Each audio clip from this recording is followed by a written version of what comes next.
All right. Thank you so much for joining us today for From the Field Farm Chat with Idaho Wheat. We are joined today by Dr. Albert Adjesiwor from the University of Idaho Kimberly Research and Extension. And we are very happy to have him. He's always such a wealth of knowledge for us.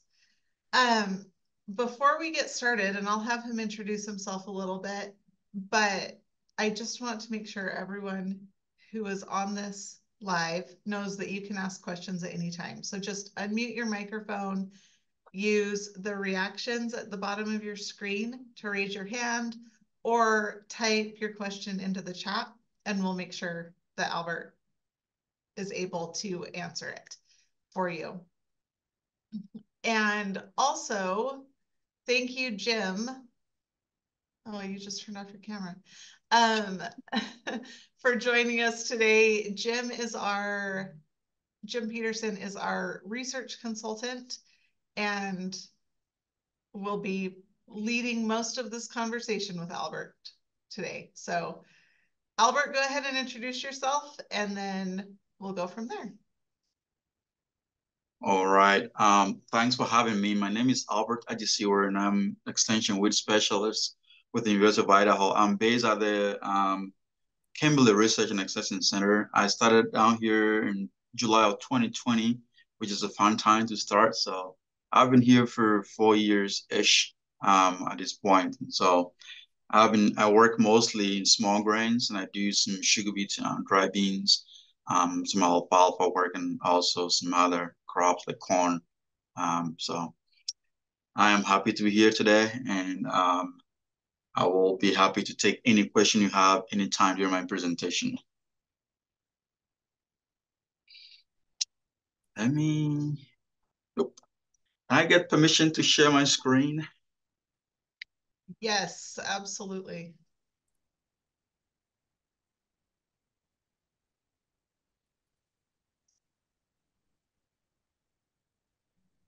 Okay, you should have it now. Okay. Sure. I hope you can all see my screen now. Yes. Okay. Good. So today I'll be talking about the wheat seed bank, and so I will go over some basic stuff that I did the other time. And so some of this might be a little bit repetitive, but I promise I'm gonna jump from that and talk about something more interesting that you might be interested in. So weeds, by nature, a lot of the problematic weeds, they produce a lot of seeds. Ryegrass will produce easy 300 seeds per plant. And then that if you have a couple of plants per square meter or square feet, that amount to a lot of seeds per acre, a couple of millions of seeds per acre. Wild oat will do the same thing. And in even systems that have like very few weeds, they can just have to research has shown that would have at least 7 million seeds per acre. So that's a lot of seeds in the soil. Lamb's quarters produce way more, 150 seeds per plant, and kosher about 30,000 up to 250,000 seeds. Pigweed, even more than that. This gives wheat the advantage in that then they can decide which of these seeds come up the next year and the year after that. And in our cropping systems, we've managed to select for wheat species that are very adapted to our cropping systems. They produce seed that will last in the soil 5 years, 6 years, and so on. And this makes it complicated when we are trying to manage weeds, in that even if you control every weed in your field this year, you will still have weeds the next year. And that's how and why we still have weeds every single year. So we have what we call the weed seed bank. And leading from the previous slide where I said weeds have a savings account. Take it like the weeds produce a lot of seed or they make a lot of money and they decide to save some in the bank, which is a weed seed bank in the soil. And then they decide, okay, how do we use up this savings year after year? And so the weed seed bank, you see a lot of figures like this. If you Google weed seed bank, is composed of the non-dormant seeds, which means that when you give them the right conditions, water, temperature, they are going to come up. And then we have a second part of that, which is dormant, which means that even if all the conditions are right, those will not come up. And this is how weeds manage to spread seed in time or through time. Those that are non-dormant, some would come up and then they would die because they are too crowded. You have a bunch of seed that come up. It's like maybe 20 plants per square foot, and then there's too many of them. And so some will come up and die, and then some will live to produce seed, and then there's that seed feedback into the system. So it's a never-ending cycle. So I want to make a point here that because of that, all our management practices are aimed at preventing all of these from going to seed. And that is the only way we can deplete the seed bank. You would have to prevent them from putting more money into the seed bank to be able to make sure that all the control practices you are trying to throw at them work in such that next year you have fewer weeds come up. Until we can do that, we'll keep increasing that seed bank and it just keeps getting worse and worse. It's kind of exponential, which I will demonstrate in the next couple of minutes. The problem is that although we can control this non-dormant weed seed bank because those come up, we can spray them or something will eat them up or the crops can compete with them, we really have no practical way of managing the dormant weed seed bank. The only friends we have are pathogens that will eat those, feed on those seed and kill them, or predators like ladybugs and things in the soil, or what do you call it, the vertebrates that would eat those weed seed, and they contribute a lot to weed seed losses in our systems. In terms of chemical options, aside from fumigation, which most people don't use because they are very toxic and don't work this as well, we have no chemicals to control dormant weed seed. You would ask, what about a pre-emergence herbicide? They only control weed seeds as they begin to germinate. And so that means that we are only controlling this non-dormant weed seed bank. And this is why it doesn't really matter how much herbicide we throw at the field, we have weed seeds come up every single year. So I mentioned that our friends here are predation and pathogens, and hopefully they come up and die. And those are the only friends we have. We have no chemicals that will control those dormant weed seed bank. So I just want to make a point that we should remember that we don't have the pre-emergent herbicide don't control they don't control dormant seed, only the seed that are about to come up. From the literature, I mentioned that predation or like having predators eat those weed seed contribute a whole lot to weed seed losses in our systems. So for example, in wheat production systems, wheat corn rotations, you can see up to 70% reduction in the seed bank just from predators that will eat those seed, depending on which seed they are in the soil. So they contribute a lot in terms of seed losses in the system.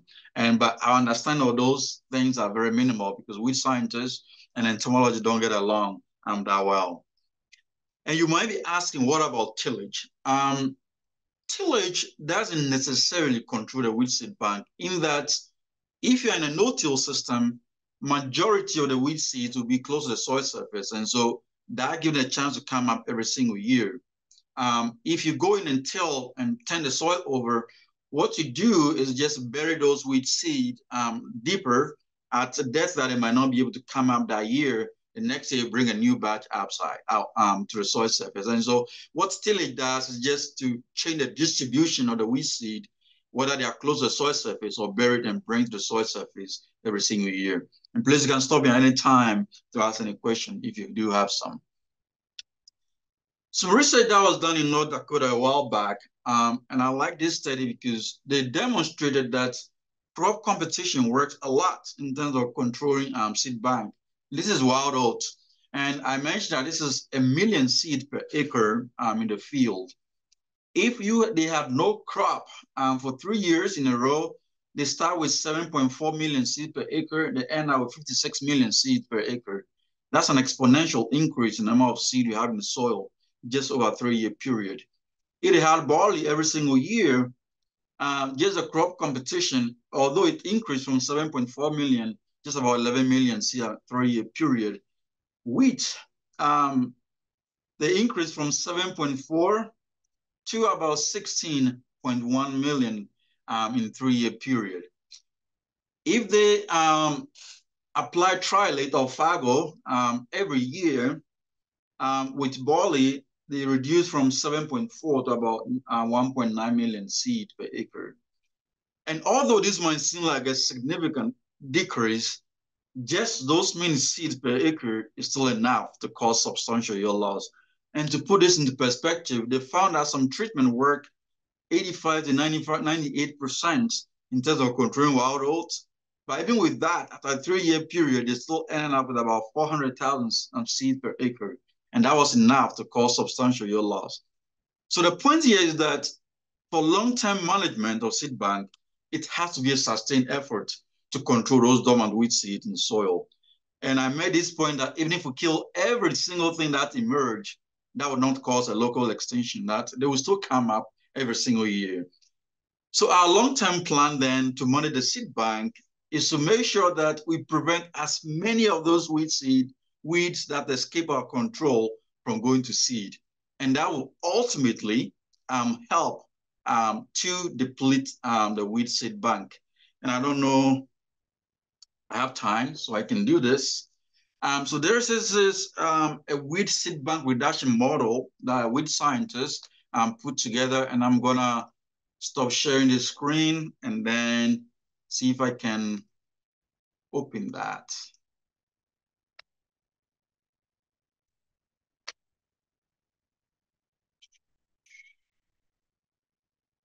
All right, see if this works. Let me share my screen again. All right, I hope you can see my screen again. So let's say we started the season with just 5,000, I will even make it 500 seeds per square meter, and that would be like per 10 square feet. If we have 50% of those come out that first year, and we have maybe 30% of them killed by pathogens or something, and then that weed can produce just 3,000 seeds per plant.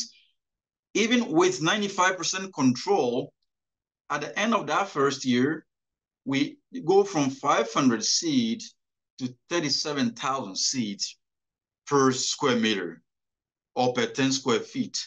And that's the exponential growth in seed banks that makes it extremely difficult to reduce our seed bank. I hope that makes sense. If I change the control to 99%, we still have 7,000 seeds per square meter. This is a lot. In terms of this is 10 square feet, and we have about 43,560 square feet per acre.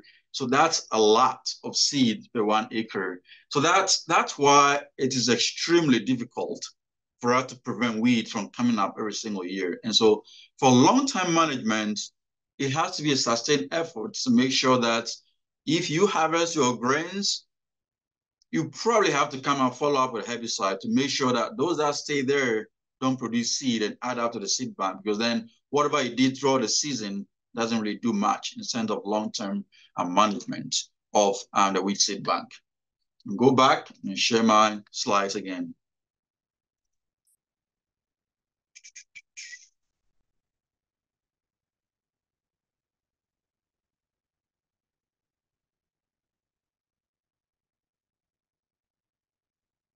All right. So in terms of herbicide resistance management, I try not to throw this one in there because research has found that the risk of us developing herbicide resistance is directly proportional to how many weed seeds we have in the soil. This is why. Resistance is a numbers game. The more seeds you have in the soil, the more that will come up, the higher the chance that you're going to select for resistance. So in terms of resistance management, if you have a lot of weeds to begin with, you are highly likely to select for resistance. And so one of the things that we recommend to growers for resistance management, and Corey is really great at this, kind of like rotating your crops, and also trying to throw in different herbicide chemistries to just not relying on that same herbicide every single year. And so we submitted a proposal to Idaho Wheat Commission, which we thank you for funding that back in 2021, just to look at if we combine crop rotations with herbicides, herbicide programs, how likely are we to drive that seed bank down with time before we rotate back to our small grains? And so I would say that for a crop rotation to be effective at managing weeds or weed seed bank, it has to take into account what kind of weed you are dealing with. So for example, if you are dealing with wild oat will come up early in the spring. And so if you throw in a crop that would be planted a little bit later, you can plant the land preparation will take care of most of those weeds.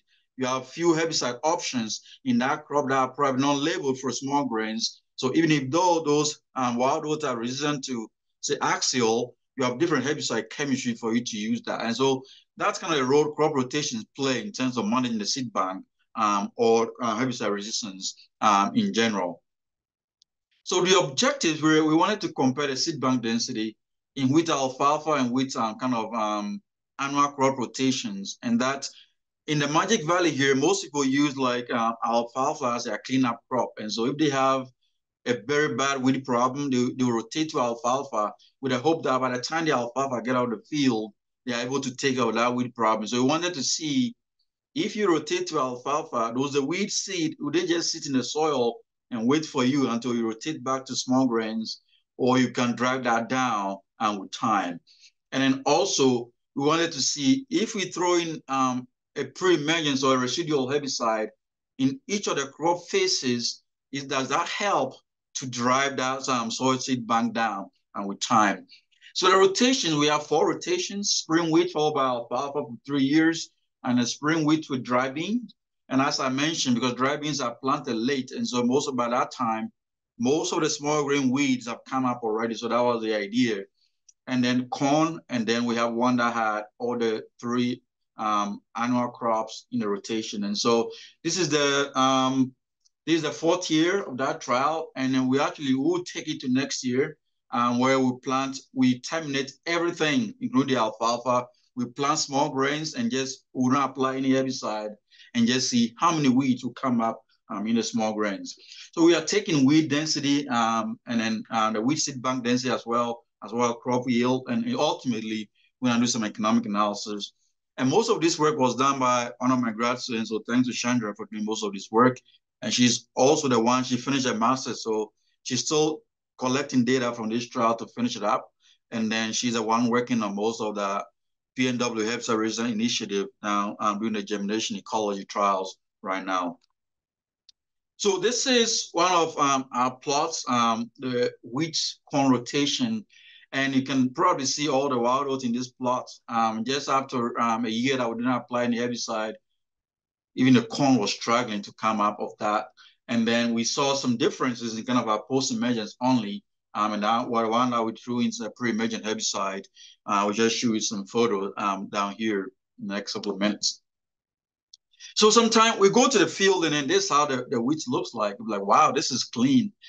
And then when it's getting close to harvest, just look beneath the canopy and you can see those weeds that are about just an inch tall, and they still have like 50 seeds put out on them. And so we found out that once you throw in that residual herbicide, it helps a lot to kind of prevent some of those from coming up late in the season. And that kind of in the long term might help in terms of that seed bank management. And so the weed density we took in last year, we have data from all 3 years. I only included this for the sake of time. And this is the wheat alfalfa rotation, and then after 3 years, the one that we apply, we didn't apply any herbicide. I just want to put this in perspective. This is about less than 30 wheat seed per 10 square feet when we don't apply any herbicide, and we had corn and dry in the rotation, and that almost tripled in terms of the wheat density, just not applying anything. So in terms of the crop choice, it's true that having alfalfa in the rotation helped because we harvest that alfalfa multiple times, prevent the wheat from going to seed. So that reduces how many seed get back to soil every single year, even without any herbicide application. When you apply herbicide, it's almost next to nothing in terms of the wheat that come up. And we saw that wheat was very competitive with those wheat. And so the application of herbicide every year in those systems do help a lot to reduce that wheat density to almost nothing in every plot. However, we took soil samples every single fall, and we do what we call exhaustive germination for the seed bank density evaluation. And what that means is that we spread this soil in this flax, so we put them in the freezer over the winter to simulate those being in the field throughout the winter. We thaw them in the spring, we spread them in this flat, and we monitor germination until nothing comes up. And so this is almost throughout the summer into the fall, where every single week we go and count this and pull them out. This is not the best approach to do this, but this was the best approach available to us to do this, and I will tell you why or what the plans are for the future.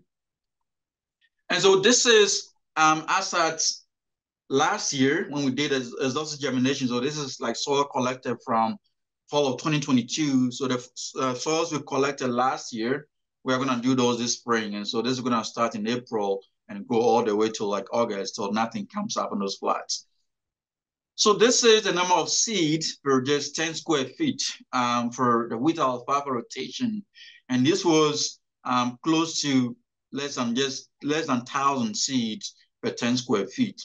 That's a lot of seed, but to put that into perspective, we will not have no herbicide application. We are way under 1,000. With the annual crop rotation, once we have corn in that rotation, it helps a little bit. We saw that even though dry beans are planted later, they are very poor competitors for wheat to wheat. And so even those that, a few wheat that come up, most of them are able to go to seed. So with that, almost 10,000 seed per just 10 square feet. And so in terms of crop rotation or crop choices, depending on the weed you're trying to manage, dry bean will probably not be your best choice of crop. But alfalfa just does help even without herbicide application for 3 years. So we're going to see what happened this year. In terms of crop yield, and we are collecting crop yield so we can actually measure the economics after all of this. Does it make sense to apply those pre-emergent herbicide every single year for example, the seed bank management? And so this is the crop I highlighted here. That means that's the crop yield we are trying to measure. And we saw that in terms of the alfalfa, after that 2-3 years, the herbicide program don't make much difference in terms of the yield, just because we harvest those multiple times, the wheat density was very low. In dry bean, this is the yield for dry bean. It's almost 95% yield loss. The wheat, we saw up to 30-40% yield loss in the wheat, and the herbicide programs help. Depending on the preceding crop, the pre-emergent herbicide kind of help a little bit from that wheat competition standpoint, but not the whole lot because of the competitiveness of the crop. So the soils we collected last year, we're going to split those soils in half, and we're going to do the exhaustive germination, but also we're going to elutrate those. So we're going to use this elutrator we bought part of the PNW herbicide-resistant initiative to extract all the wheat seed. We'll be able to count them, so that way we can tell which of those wheat seed are dormant and which of them are viable or would come up. We can compare those two systems. And we'll do the same thing for soils that were collected this year up until next year when we finish out that trial. So with that, I just want to conclude by saying that reducing the seed bank, it needs a sustained effort. You cannot do it 1 year and stop. You just have to remember, for a lot of our annual weeds, ryegrass, wild oats, once you prevent them from going to seed, you've done most of your work. So without seed, they will not be able to come out. The crop choice and the rotation seem to play a big role. And I've been talking to John, who would probably like to replicate something like that in the dryland system. We throw in some canola and some peas to see how that helps as well in terms of managing the seed bank. Including those pre-emergent herbicide, at least for the first 2-3 years, had minimal impact. And so we would like to see what happens as we did this year's analysis, and also next year when we finish up this trial. So with that, I just want to thank the Wheat Commission because funding for like long-term trials is hard. And so, yeah, thank you for funding this trial till completion. We really appreciate that. And so we will finish that up and we share the results, the final results. And the PNW Herbicide-resistant Initiative kind of funding Chandra partly to do this work right now to finish up the work.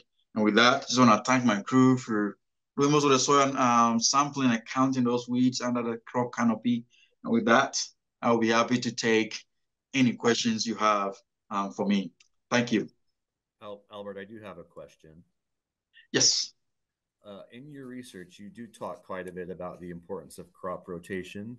Yes. What's your recommendation on how often farmers should implement crop rotation? And if it's not as consistent, does it work as effectively as a weed management tool?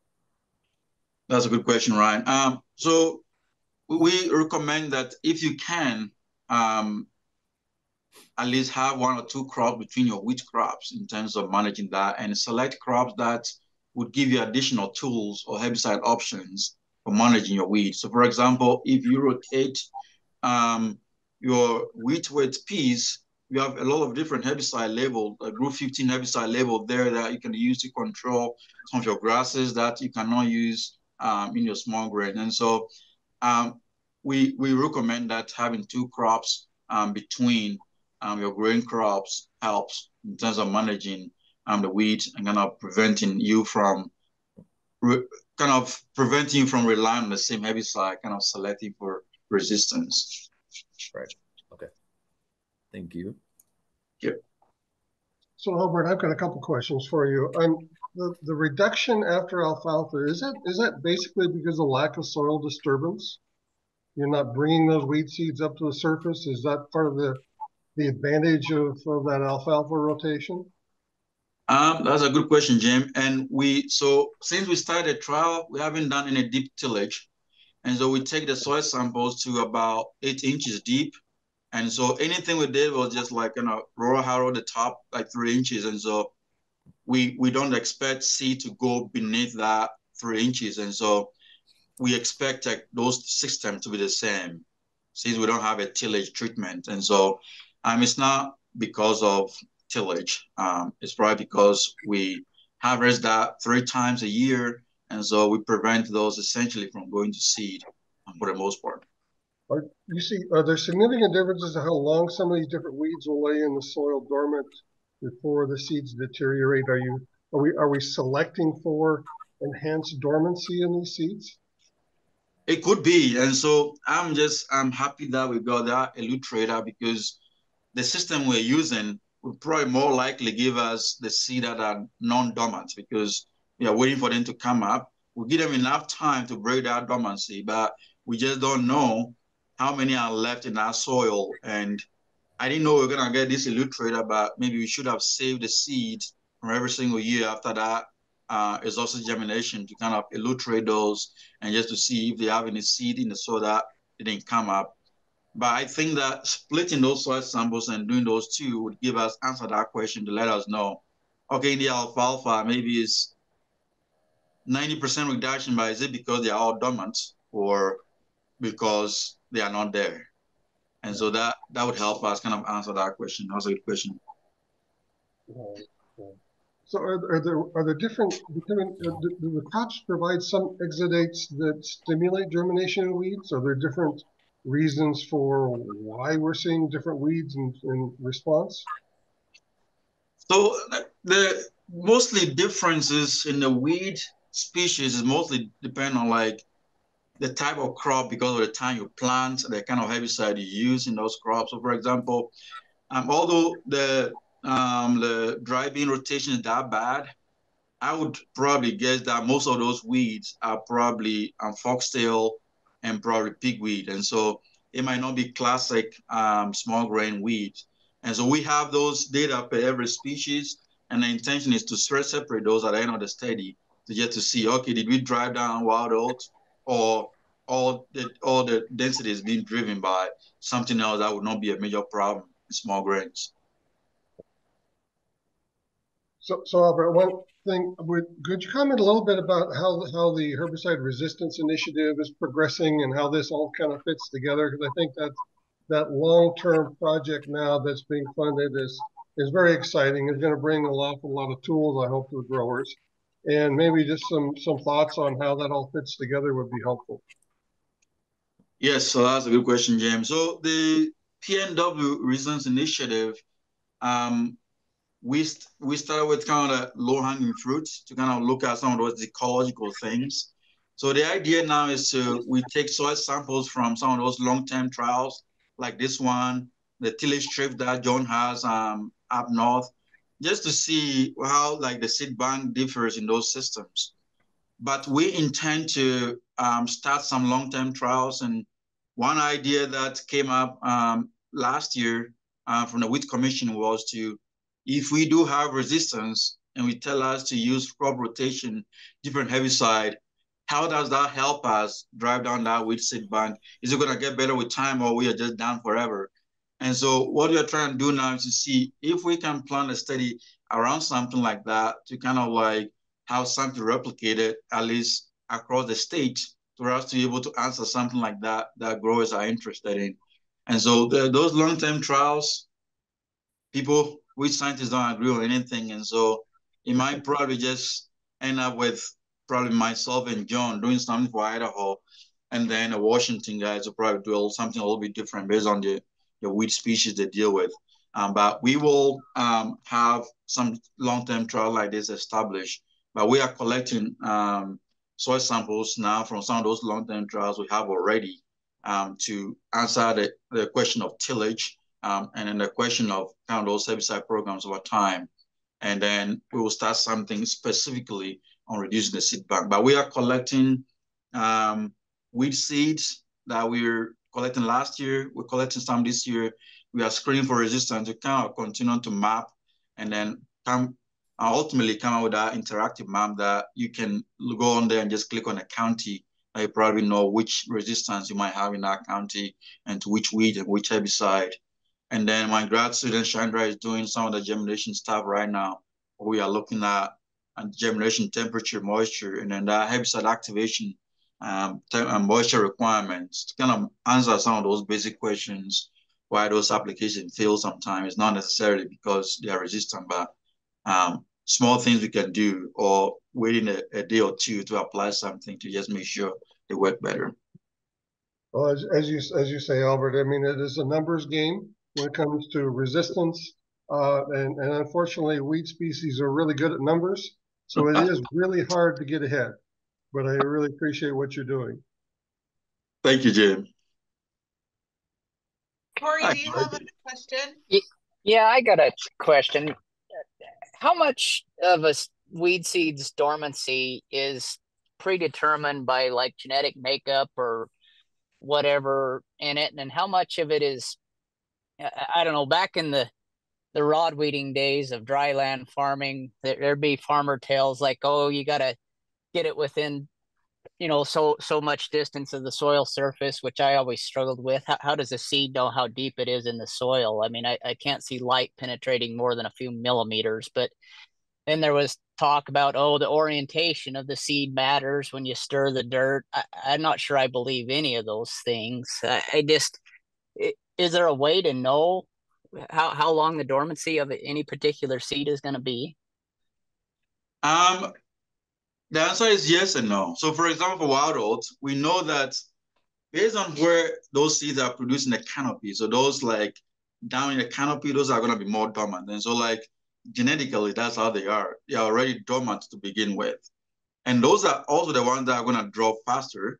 And so you're going to go harvest. By the time you have something to collect the chaff, they already dropped to the ground. And so some of that is determined like genetically already.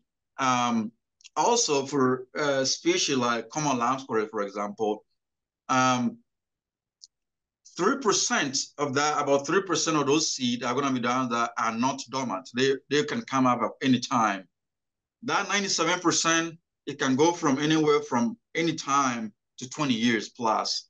And so it's predetermined already for that species. Kochia, it's not most of them are going to come out within 2 years. However, we found that there is that 5% that would that tail end that will stick around for a couple of years. But the problem is that even if you do everything right, that photo I sent of the wheat with pigweed coming out under the canopy, if you scout, there is nothing you can do about them. They're so short that they produce a couple of 10 seed, and then that's enough. If you have one seed come out and produce 10 seed, that's 10 times more than what you started with. And so it's, yes, genetics play a role in it, but for a lot of the seeds, environment also plays a huge role. So for the small seeded wheat seed, like lamb's quarters, pigweed, those are light sensitive. And so when they are close to the soil surface, once they don't get enough red light, then they know that they are too deep for them to come up. And here's why. So they have what they call phytochromes that absorb light. And so those phytochromes, when the red light absorbing phytochrome absorb light, it gets convected to the far red light absorbing phytochrome. And then when they absorb far red light, they convert to red light absorbing phytochrome. So that balance, it has to continue going. And so when they are deep in the soil, that they don't get, the far red light goes deeper than the red light. So once they don't get enough red light, that means that they absorb more far red light than they do for, so far red light is also like infrared light. Then they know that, okay, then there's a buildup, because then you absorb more far red light, then there's a buildup of red light, and you don't have enough red light to convert that. So like, that's how they get to know that they are too deep. So some of them will not come up. Something like wild oats is a little bit different. Wild oats can come up way deeper because the seeds are larger. And so, yeah, light plays a role for the small seeded ones, but the large seeded ones, not much of a problem. So that's why I said it's yes and no. Genetics play a role, environment plays a role. It just depends on what you're dealing with. And there's no easy answer, Corey, unfortunately. So how far will light penetrate certain wavelengths of light into a soil? So the data we have there, there's some engineering that they use what they call tephes or whatever, artificial soil, to see how far it goes. It doesn't go deep at all. I have a graph that I could probably show you, if I can find it.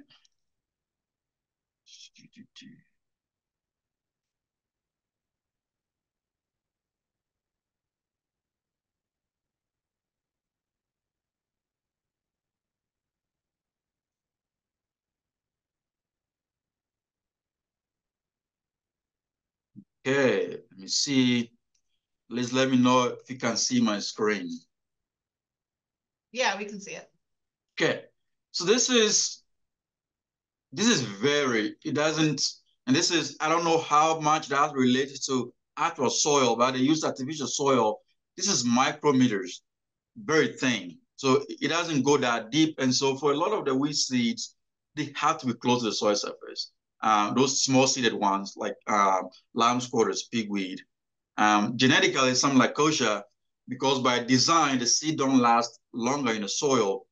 Then it doesn't matter whether you are deep or not, you can come up, because it's probably take your chances and see if you make it. But if you can live for 20 years, I'm okay to just sit back there until I get the conditions that I like.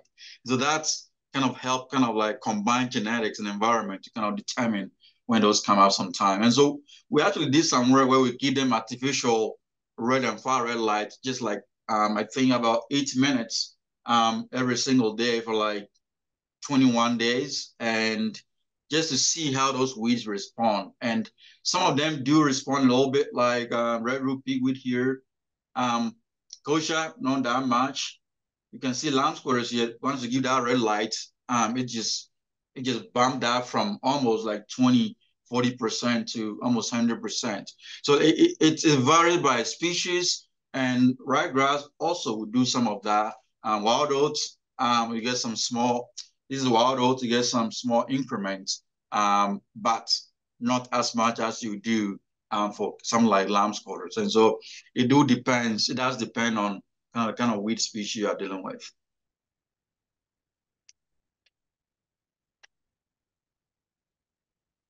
Thank you, Corey. That was a good question.